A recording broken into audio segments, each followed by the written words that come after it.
Third Princess Jenning was willful and headstrong. When her grand tutor rejected her love, she ordered his legs broken, drugged him, and kept him imprisoned after sharing his bed for one night. The cold, lonely grand tutor became a caged bird with broken wings in the third princess's palace. Just as he was about to hang himself, I appeared and set him free, but later, he bound my hands and feet with iron chains, leaned over me, and smiled low. The third princess never should have let me go. 1.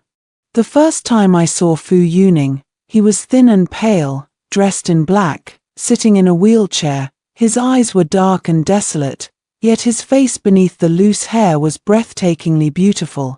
I couldn't help but panic. Fu Yuning saw me staring and curled his lip in mockery. What new humiliation has the third princess prepared for me today? Only then did I remember I was now the third Princess Jenning. This was a romance novel, after dying from illness. I had somehow transmigrated into the body of the third princess, and Fu Yuning was the tragic, disabled second male lead. At the start of the story, the arrogant Fu Yuning was kicked into the mud by me, his legs broken, drugged and humiliated. It was not until the fourth Princess Xiangwan, the female lead, was brought back to the palace that he was saved from his suffering. In the original book, the third princess's ending was utterly tragic. After Fu Yuning helped the fourth princess ascend as empress, he bound my hands and feet, threw me into a brothel, and ordered dozens of beggars to violate me. In the end, I was driven insane, and my corpse was tossed into a mass grave. 2. Thinking of the original owner's terrible fate, I frowned. The damage was already done, but it was still early, not too late to make amends. I sent for ointment, knelt down, and touched his leg. Fu Yuning watched me calmly when I lifted his robe. His eyes were filled with loathing. He laughed softly. Even in this state, the third princess still craves me. I said nothing. Instead of humiliating him as the original would have, I gently rubbed the ointment into the scars on his legs. He looked stunned. What is the third princess doing? I pointed to his injury. I asked the imperial physician, your legs can still be healed. Ointment, acupuncture, massage, and medicinal baths every day, 100 days, and you will walk again.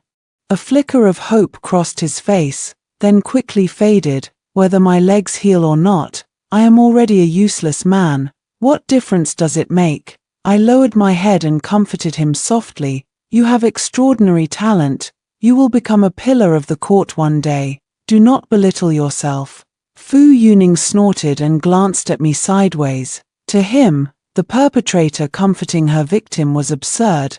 I did not explain. I just looked into his eyes and asked, will you lie on the bed? With a mocking smile. He wheeled himself to the bed, propped himself up with his arms, and moved painfully onto the mattress. He lay flat. If the third princess means to do something, do it quickly. This subject is tired. I took a deep breath and sat on the edge of the bed.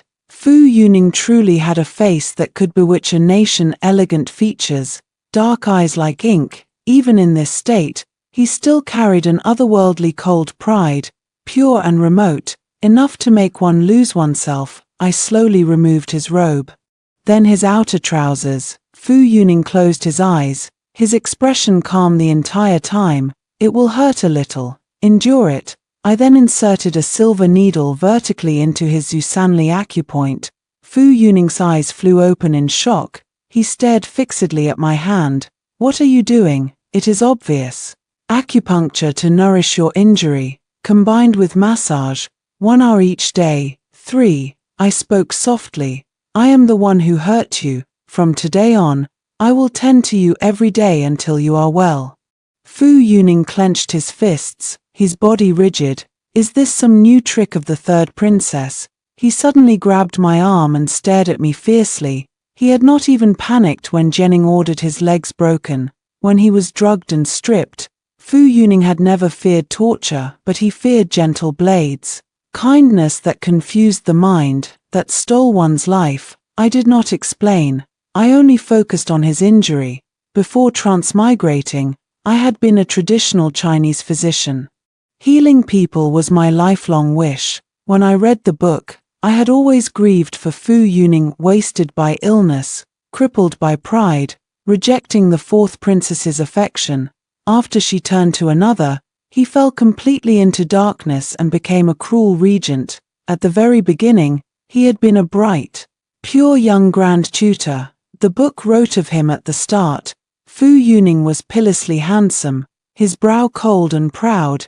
Even in his youth, his writing moved wind and rain. He understood the court's ways, a once-in-a-century genius.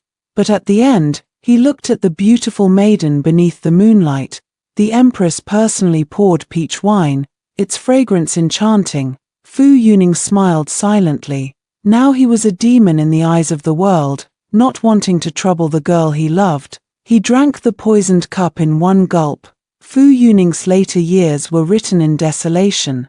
The young man I had once mourned for now sat before me, his eyes unfathomable. Fortunately, it was still only the beginning. I tossed his clothes back to him and said calmly, "I have lost interest in you. Once your legs heal, you may leave my palace." 4. I settled Fu Yuning in the side hall to recover. Secrets spread quickly behind red walls and black tiles. Rumors raced through the palace. The third princess had grown tired of him. The beautiful grand tutor had fallen out of favor. Uneasy, I went to check on him. The winter wind was bitter, yet there was not even a fire lit in his hall. Fu Yuning wore black, his hair messy, his clothes thin, sitting quietly at a red sandalwood desk, absorbed in a heavy scripture. When he lifted his eyes to me, strands of hair fell across his stunning face, and my heart raced. "Why has the princess come here?" His voice was hoarse. I walked slowly toward him and touched the back of his hand. It was ice cold. "Why did you not light a fire?" He curled his lip into a smile. "Without the princess's favor, I am nothing but a discarded toy." I could not help but shiver. I suddenly remembered, in the original plot, the third princess died early. But Fu Yuning, in the later story, killed without mercy, repaid every slight tenfold. He paved the fourth princess's path to the throne with corpses. I frowned, leaned down, and looked him in the eye. "Your injury cannot catch cold. If those servants mistreat you, punish them. Ask me for anything you need. Before, you were once my grand tutor, a guest in my palace." Fu Yuning stared at me. His gaze distant, he spoke slowly, word by word. "Third princess, this subject needs fire, and ink, paper, and a brush. 5. How will you punish the servants who wronged you?" Fu Yuning thought for a moment, his cold voice low. "Let them go without meat or fire for half a month." I smiled. This was the Fu Yuning I knew.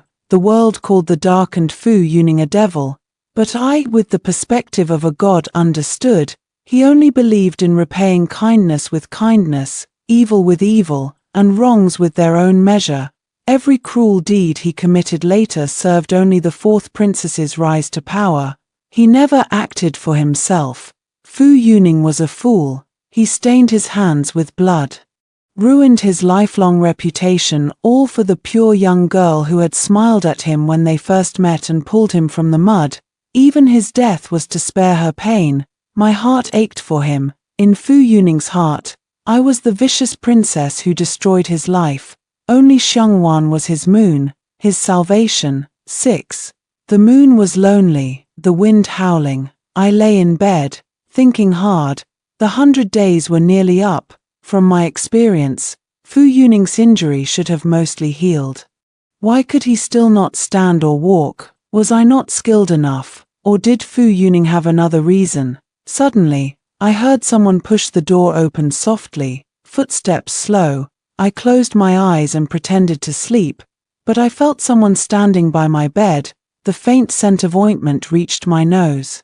The ointment I had made myself. This was Fu Yuning.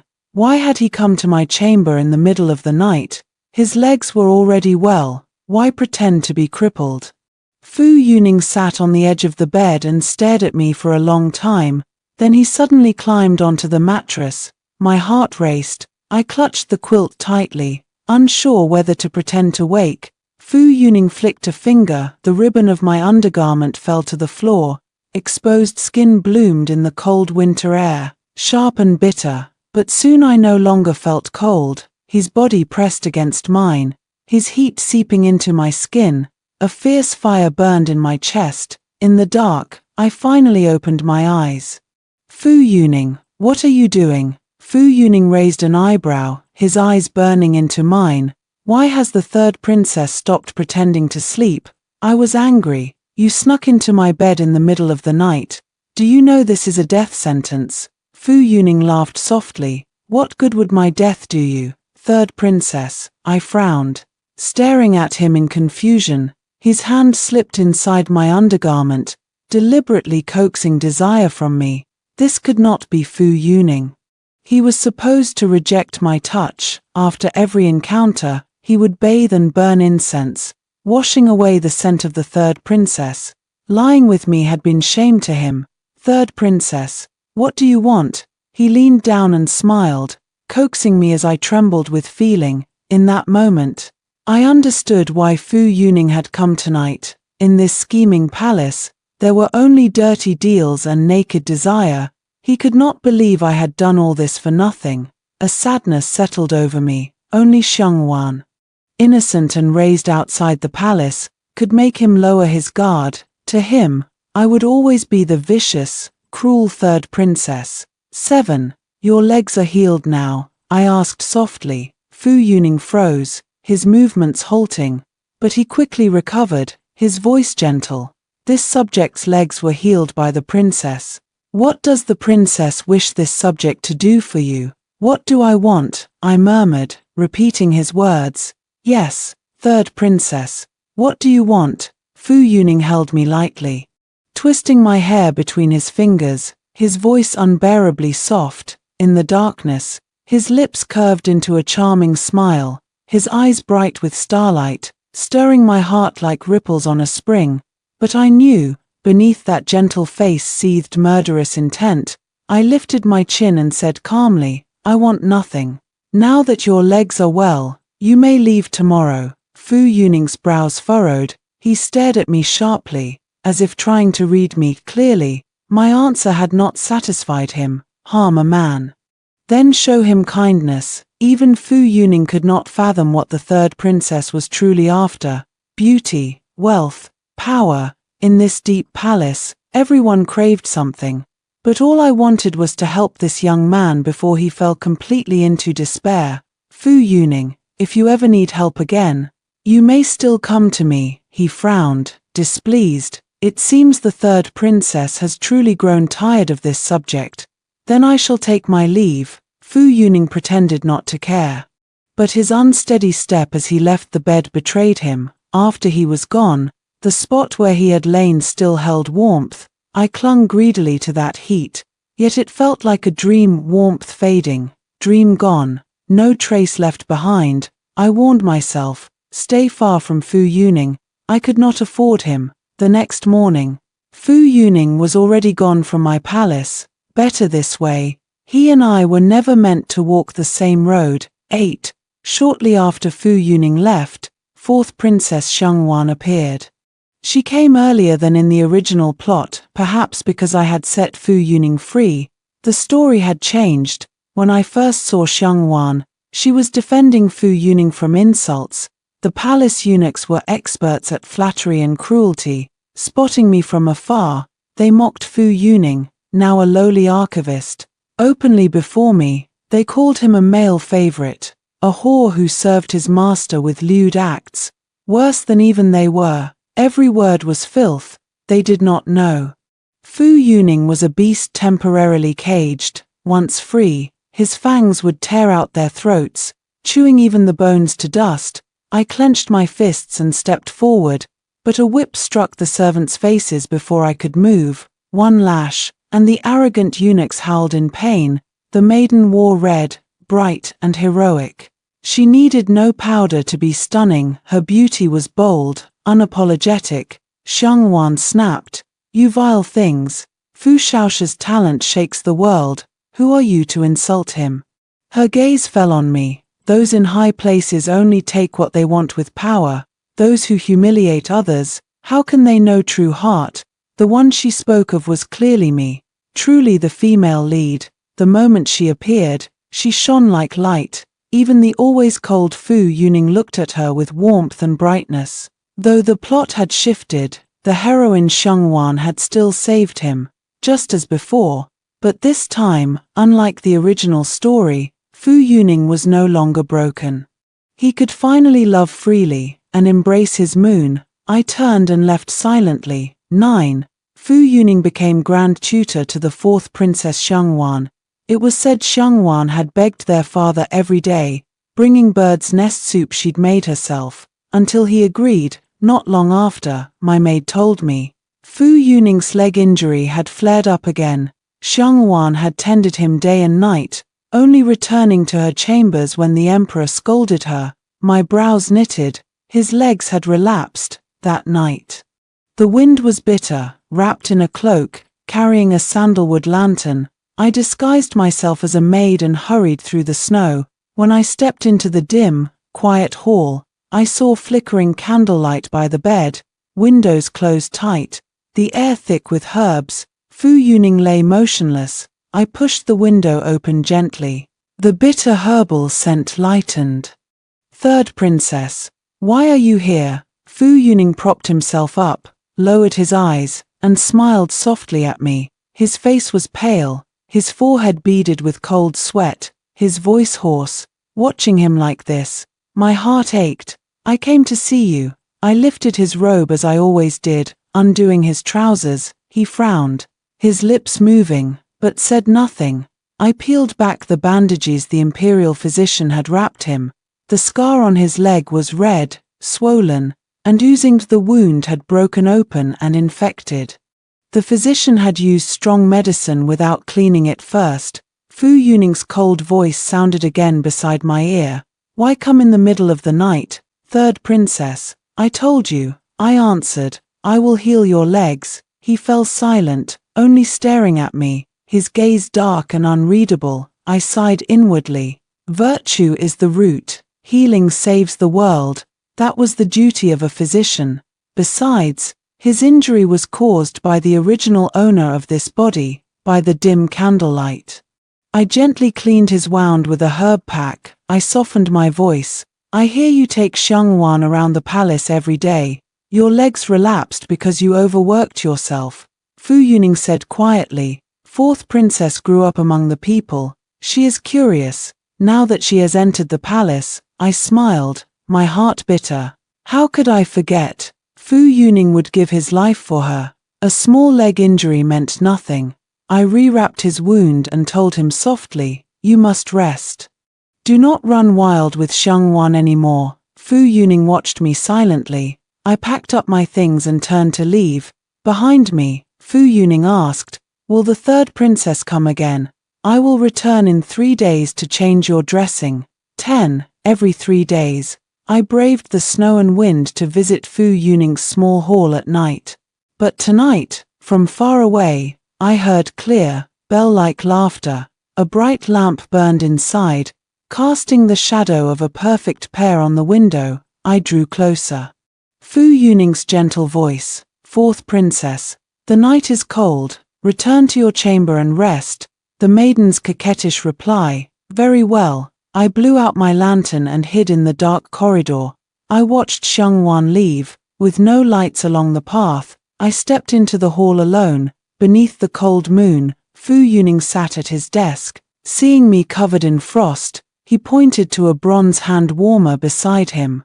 Warm your hands. I recognized that warmer. It was a precious gift from the emperor to Shengwan. This time, I did not tell him to lie on the bed. I knelt before his desk and changed his dressing right there. When I finished, I looked up at him. Fu Yuning, I will not come again. Moonlight fell on his stunning face. His eyes showed no joy or sorrow. He did not speak.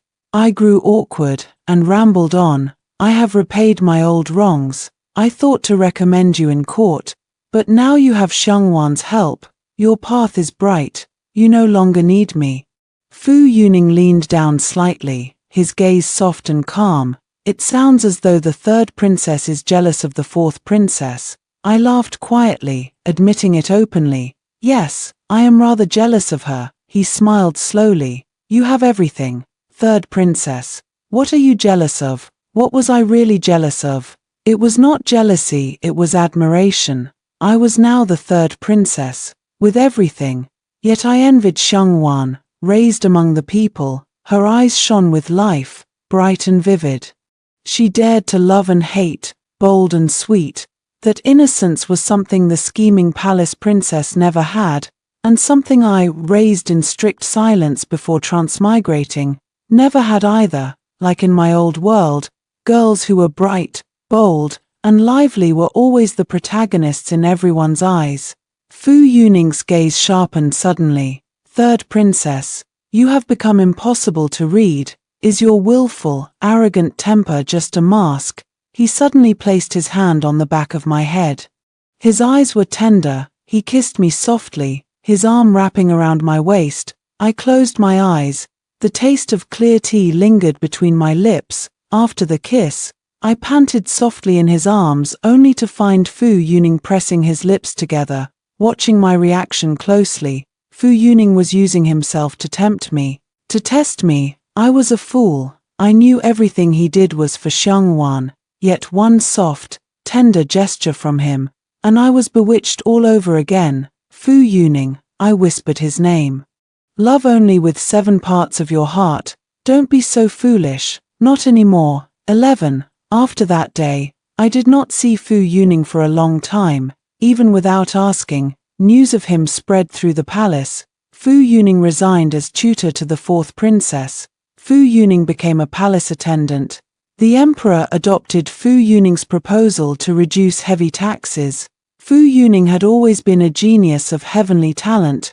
Once a dragon met cloud and rain, how could it remain trapped in a shallow pond? I ground the herbs in my hands with quiet joy, truly happy for him. Everyone in the palace said the third princess had changed. She had abandoned her idle, pleasure-loving ways and begun studying medicine, even becoming the imperial physician chief's disciple. Whispers spread. The third princess was jealous of the fourth, afraid Xiangwan would vie for the throne. Even the father emperor tested me, asking if I wished to inherit the realm.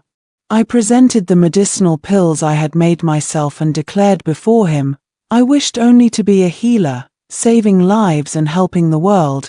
The emperor looked at me with satisfaction, saying I had fulfilled my mother consort Lan's last wish, and that I had finally grown sensible. In truth, I cared nothing for these empty rumors. I was only curious. What would Fu Yuning think if I became an obstacle on Xiangwan's path to becoming empress? Would he exterminate me as he had others who stood in his way in the original story? I sniffed the air, and suddenly caught a faint burnt smell from the boiling herbs. I hurried to put out the fire, laughing bitterly. Truly, since ancient times, beautiful men had always ruined a woman's proper work. 12. Another spring passed. That summer, violent storms brought severe flooding across many regions. Villages were submerged, rice crops destroyed. After the disaster, countless refugees poured into the capital, beggars filling the streets. It was said corpse collectors worked from dawn till dusk every day, and straw mats were scarce, too few to cover the poor in their final dignity. The empress led donations of jewelry for relief, set up porridge sheds outside the palace walls, and personally handed out rice to the victims. Noble ladies of the capital followed her example. I was about to beg the emperor to let me go outside the palace with the physicians to treat the refugees, when Xiangwan also arrived in the hall to petition him. What she asked for was an imperial edict, to marry her to Fu Yuning. The emperor frowned, displeased. This matter shall be discussed later. He then glanced at me, complaining, have you come for that Fu Yuning as well? I have come to solve the medical crisis among the refugees. Father, at my words, the emperor raised his eyebrows, interested. How do you propose to solve it? Many refugees in the capital are sick or injured, and we lack physicians.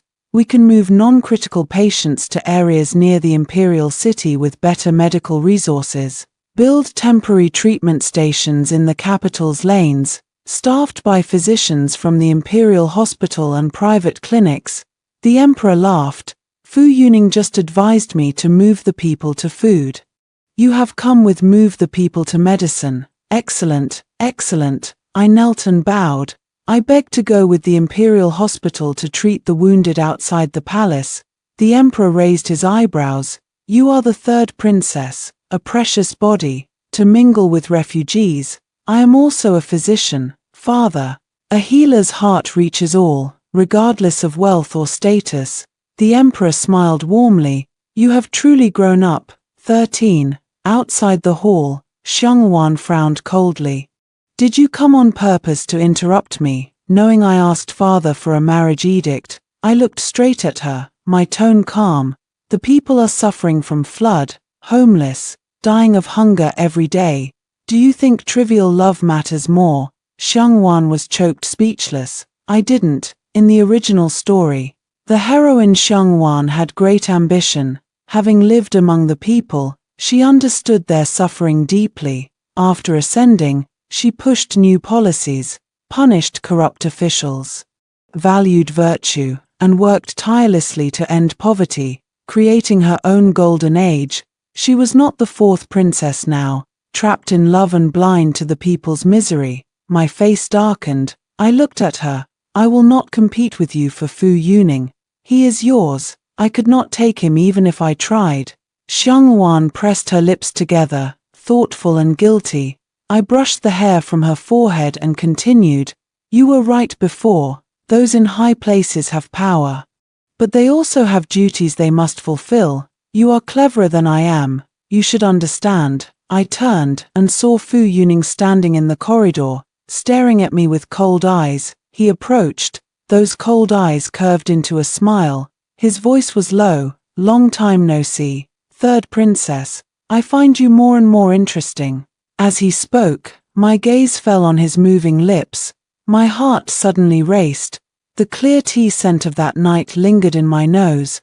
I trembled slightly without realizing. Fu Yuning, what a coincidence. Not a coincidence. I came on purpose. Fu Shaosha. Xiangwan ran over lightly. Did you wait here for me? So that was it. He had come on purpose to wait for news from Xiangwan. Third princess. Congratulations. I cut him off in time. You got what you wanted. 14. Outside the palace, seeing lives as worthless as ants, people starving, a 3-year-old in a woman's arms covered in sores from infection. I suddenly found my original reason for studying medicine, the wish to heal the sick and save the dying. An old woman took the bowl of medicine I handed her, looking at me kindly. You are so kind, young lady, you've saved so many. When you pass, you will surely become a bodhisattva in paradise. The imperial physician beside me laughed. Do you know who this lady is? She is the third princess. I heard exclamations around me, quiet murmurs. That's the third princess who imprisoned her grand tutor. The willful, cruel one. The once headstrong, arrogant third princess was now being called a bodhisattva. It was almost absurd. The little girl who had sweetly called me sister stepped back, stumbled into her mother's arms, and cried, Is that the man-eating third princess they talk about? I smiled bitterly. My reputation among the people was this low, a man-eating princess. That night, feeling melancholy, I walked into the bamboo grove outside the side hall. I had passed this place every night when treating Fu Yuning. For a moment, I thought I saw his figure far away. How could he be here? He would want to stay far away from the third princess. Why would he step into this grove again? The bamboo was thick and dark. Suddenly, a maid lunged out from inside, a dagger in her hand, stabbing toward me. The blade sliced my right shoulder. Blood gushed out at once. I looked into her eyes, wild, full of rage and killing intent. She screamed at me. Third princess, do you know, my child died in this flood. Why didn't you save him? A thin, withered woman, I did not know where she found such strength. I could not break free. Seeing she had not struck a vital spot, she raised the dagger for a second strike, but before the handle fell, a sword pierced her throat from behind. Blood sprayed from her mouth. She died with one blow. I saw the man behind her and smiled. Fu Yuning, it really is you. Why are you here? Fu Yuning said nothing.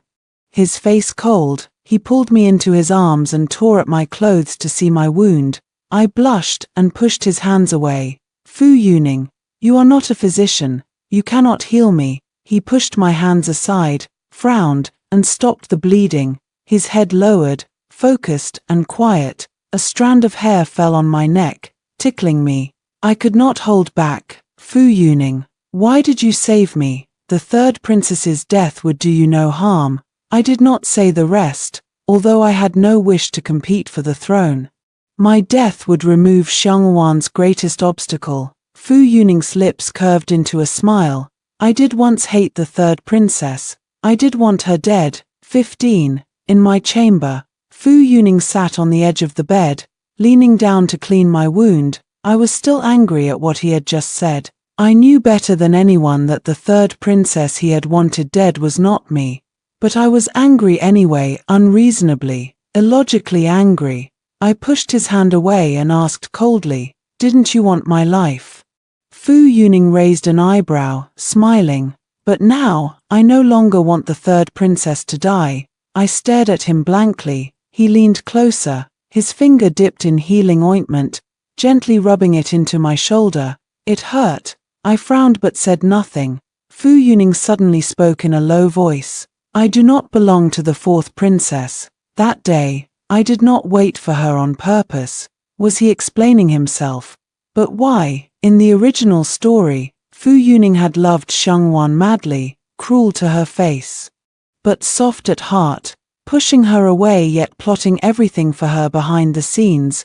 From the moment he began paving her path to the throne, he had already dug his own grave. I did not want to be caught between them. From the start, I had only pitied Fu Yuning, his overwhelming, hidden love, but somehow, I had become part of the game, and he had captured me. This was not how it was supposed to be. I lifted my head and smiled. "Fu Yuning, let us not see each other again."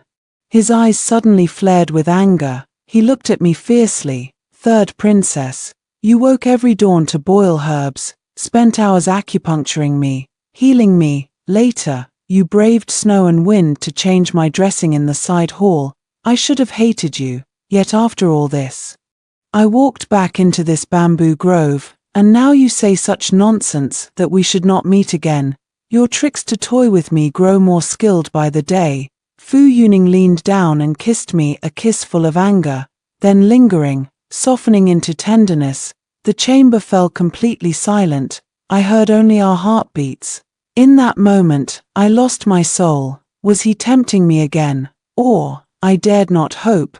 But after the kiss, Fu Yuning locked my waist firmly in his arms. His eyes were gentle, burning, full of love. He laughed softly in my ear. He said, "I have always believed in repaying every debt. The third princess imprisoned me. Now I will lock the third princess fast with iron chains. The third princess never should have let me go." What he said after that, I could no longer hear. Dazed and exhausted, I fell asleep in his arms. If this was a dream, then let it be a dream. A sweet dream I had longed for far too long. 16. News of the assassination spread quickly through the palace. Gossipmongers claimed it was a fight for the throne. The eldest princess had married far beyond the border. The second spent her days praying to Buddha. Rumors flew. The fourth princess had sent the killer to murder the third. Xiangwan burst into my chamber while I was changing my dressing. When she saw my blooded right shoulder, she froze, lips trembling. After a long while, she managed, "It wasn't me. I really didn't send anyone." I smiled, gestured for her to sit in the carved Huanghuali chair, and poured her a calming rose tea. "I know it wasn't you." Fourth Princess Xiangwan had always been bold, honest, unafraid to act. She hated scheming and scorned plots. The Xiangwan in my memory, if she wanted the throne, she sought it openly. when she loved Fu Yuning. She loved him without shame. Even when they later parted, it was clean. After we left the Emperor's palace that day, a few words from me were enough. She led troops to Puzhou, the worst-hit area, carrying relief grain. That was where she met the young General Wei Shu. How do you know it wasn't me? I do want to compete with you for the throne. I laughed. Someone so honest to her rival would never do something so filthy. I teased her. Fu Yuning helped me investigate. That maid lost her child and went mad. It had nothing to do with you. Good, that's settled then. She widened her eyes. But I'm not giving Fu Shaoxia up to you. Xiangwan lowered her head, long lashes trembling, looking sad. He says I'm only his student. He doesn't love me. But I really do like him. When I was outside the palace, I read his writings and admired him ever since. She lifted her chin into a bright, innocent smile. So I'm not letting you have him. Let's compete fairly. The young maiden was radiant, lively, her eyes shining with spirit. She was beautiful, 17. Through the court's joint efforts, the disaster finally ended completely. Fu Yuning came to see me many times, but I avoided him. That night's kiss had thrown me into panic. I was not used to falling so clearly. Before I could sort out my thoughts, the Emperor urgently summoned Xiangwan and me to the Hall of Supreme Harmony. He had always been gentle to us, but now his face was stern, and he sighed on the dragon throne. He looked at me, then at Xiangwan, gloomy and troubled. I heard his low voice. Xuanyi wishes to form a marriage alliance with our dynasty. For eternal peace, one princess must marry their fourth prince. I glanced at Xiangwan. Her face was pale, lips bitten tight, about to speak. My clear, cold voice cut through the empty hall. Your daughter volunteers. Xiangwan stared at me in disbelief. The Emperor's eyes held pain. I knew he suffered too. If he could, he would send neither of us away. But first, he was a king. Only then, a father. Our dynasty had just survived a disaster. Refugees still grieved for their loved ones. How could we bear another war? Only Xiangwan and I were eligible. But she was the one who would one day found a golden age. So I knew all along, there was only one choice. Outside the hall, Xiangwan grabbed my hand, called me sister, and began to sob bitterly. She said there must be another way, that she would give Fu Yuning to me, as if the path I took was a road to death. I smiled at her. Xiangwan, I just don't want the people to call me a man-eating princess anymore, truthfully. In the original story, the third princess was already dead in a filthy mass grave, reduced to bones. But the story had changed. Fu Yuning's legs were healed. He had rejected Xiangwan. The third princess lived. This was the third princess's best ending. My choice. I wrote my own remaining years. And rewrote everyone's fate. 18. I did not know when Fu Yuning broke into my chamber. When his breath touched my ear, I smelled wine. Soon I tasted it like peach blossom liquor. His lips, drunk, kissed me fiercely. I struggled. My sharp nails sliced his cheek. A red line appeared on that perfect, delicate face. Fu Yuning's eyes turned dark and quiet. A mocking smile tugged at his lips. When did the third princess become so selfless? The always selfish third princess, volunteering for a marriage alliance. He squeezed my throat, smiling faintly. You want to be a bodhisattva who saves the suffering. My heart trembled violently, but I kept my face cold. Fu Yuning, you're drunk.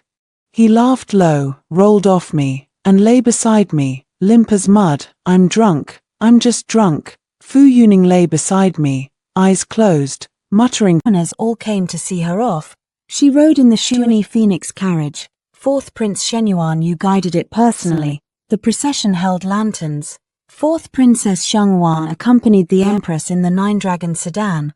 On her head sat the golden butterfly pearl crown, face veiled in red silk, elegant and noble. The third princess, for eternal friendship between two nations.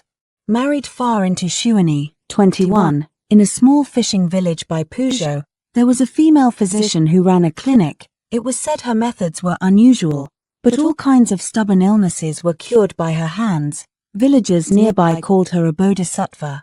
Auntie Jong brought braised carp to my small yard while I was pounding cardamom. She set down the fish with a smile, rolled up her sleeves to help, and chatted. "Jenning, look at you. Running a clinic alone is too hard. You need a man to help." I smiled and said nothing. Ever since I cured her chronic cold leg pain, she brought me food every few days and kept nagging to find me a husband. "Jenning, the man I'm introducing you to this time is different from all the others. He's so handsome, like an immortal descended from the 9 heavens. He's a teacher, gentle and refined. If I weren't already married with children, I'd fight you for him." I picked bones from the braised carp and replied perfunctorily, "An immortal from the 9 heavens, the village girls will fight over him. I won't join in. But Jenning, this one really is different. Master Fu, he." I heard nothing after that. Immortals, handsome teachers. The one I loved was far away in the imperial city, a young man with a heart for the world, talent to rule a dynasty, pure as the wind, unrivaled in beauty. After finishing the fish, I lay lazily on the bamboo chair in the yard to nap. The afternoon sun was warm on my skin.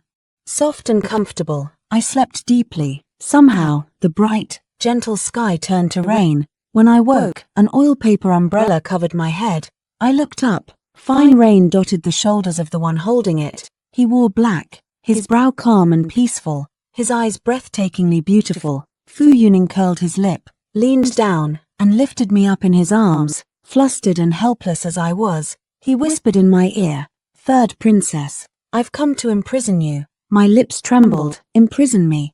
Where would be my cell?" He raised his eyebrows slightly and smiled softly. "I am only a poor teacher now. I think your little clinic is perfect." I sighed softly. "Fu Yuning, there is no third princess here anymore. She married far away to Shuani." He held me on his lap, his voice sad yet tender. "I do not care who the third princess is. The one I want to imprison is the one before me. Whether you are a princess in the imperial city or a physician in a small fishing village. All I have ever wanted is to be with you." 22. In the dark, he held me close and told me what happened in the imperial city after I left. The father emperor planned to abdicate early to Xiangwan, so he and the empress could live quietly. Xiangwan and the young General Wei Shu bickered all day, but she grew jealous whenever he saw another girl. He thought I had really married into Shuani, and drank away his sorrows every day. Fu Yuning kissed my forehead and asked softly, "Why didn't you tell me that it wasn't you who left that day?" I smoothed the furrow between his brows and smiled. "A dragon cannot swim in shallow water. Besides, you had great ambitions." He laughed low, flicked my forehead gently with his long fingers. "I do not need the imperial city to fulfill my ambitions." I lay in his arms, chatting aimlessly about heaven and earth. As we talked, his arm around me tightened. A burning kiss fell the next moment. Fu Yuning's kiss was lingering and gentle. He was always calm. But his hands fumbled as he untied my sash. He whispered to me, "Jenning, may I tear it off?" His eyes were dark and deep, filled with desire. Drawing me in, one hand supported my back, pressing the melting me against him. His hoarse, low gasps brushed my ear, hair tangled. The tent was warm. Candlelight cast tangled shadows. One night of tenderness, in the small fishing village of Puzhou, a love story spread. On a misty, rainy morning, the poor female physician went up the mountain to gather herbs. Halfway up, she met the handsome, limping teacher, brought him home to heal him, and he stayed for half a month. After half a month, the teacher brought all his belongings, settled in her little yard, and asked to marry her.